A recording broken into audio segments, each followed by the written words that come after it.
Join us for the very first IFL Live at London's Indigo at the O2, Sunday, August the 13th, with me, Kugan Cassius, and some very special guests. Eddie Hearn, Darren Barker, Johnny Fisher, and more. Tickets now on sale. So in the words of Eddie Hearn, you get up, you dress up, and you fucking show up. Oscar Bevis, IFL TV, proudly sponsored by Everlast. A buoyant Spencer Oliver joins me with a 7-minute time frame. But I've got to ask you, I'm a nice guy, so I'll ask you how you are. That sounds so de-risk, mate. Yeah, sorry about that. No, I've just got to do sports news live at 4:15, that's all. But yeah, listen, I'm good, mate. Looking forward to Saturday night. The women, man, they're showing how it's done again. You know, there's the top of the bill there was Savannah Marshall challenging for Franchon Cruz-Dizern's undisputed super middleweight titles, and then Natasha Jonas, man, how good has she become now, going for her second world title against Candy Whyte, which is a fight that I believe she wins and wins in style as well. But we'll break that down in the interview. But yeah, I'm pleased the girls are flying the flag again, man. Like, you know, with all the shit that's going on in boxing at the moment, the fights that we can't get over the line, the heavyweight fights that we can't get over the line, the frustration of all that, the girls keep delivering, man. It's good. I do feel like the girls are kind of giving it a little bit of a fuck you to some people. Savannah Marshall, back-to-back undisputed fights. It's one of them. Everyone's still going to kind of mention Caressa Shields this week. I think that just comes with Savannah Marshall. But her and Cruz-Dizern is a wicked fight. It's a wicked fight. Look, Savannah Marshall coming off that loss to the GWOAT in Claressa Shields. Clarissa's coming over, actually, because I think she fancies the winner. I mean, it was a great effort by Savannah Marshall, but Claressa just proved too good, too clever, worked well off the ropes, you know, switched it up, adapted well. She's got a different opponent here in Franchon Cruz-Dizern, because Franchon is rough, she's rugged. They've got history, actually. She beat Franchon in the amateurs. She beat her 12-10 in a close fight. And Savannah admitted herself, you know, it is going to be rough. She knows that she's dirty on the inside. She's physically very strong, technically not the best, but physically very strong. Forget the 2 knockouts she's got on her record. She's stronger than that, you know, and she brings it. She's like, you know, she's a stocky girl, and she will just bring it and make the fight as hard as she can against Savannah. But look, we're not in the amateurs now. We're in the pros, and Savannah, as you know, as I know, you know, 13 fights, 10 of those are by KO. She's heavy-handed, mate. Very heavy-handed, and if she lands the shot, how are you, mate? Good.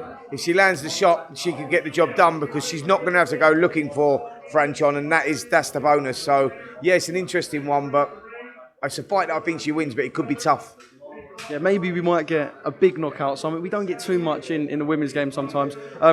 Quick one on Natasha Jonas. Considering there looked like a point where she might have been a bit frozen out of kind of a world scene, to move to Boxer and Sky, change her weight, win the world title, unify the world titles, and now she's dropping down to try and win another world title.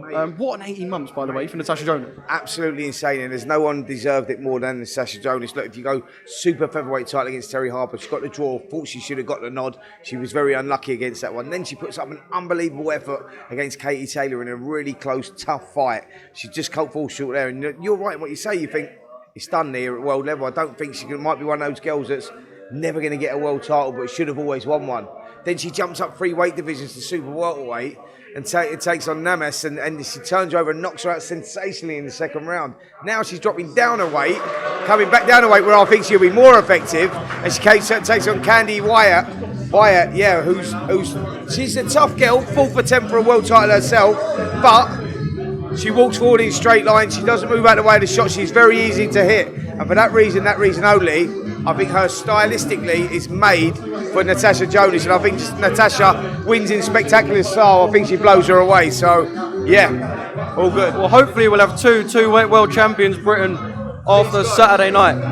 Quick one.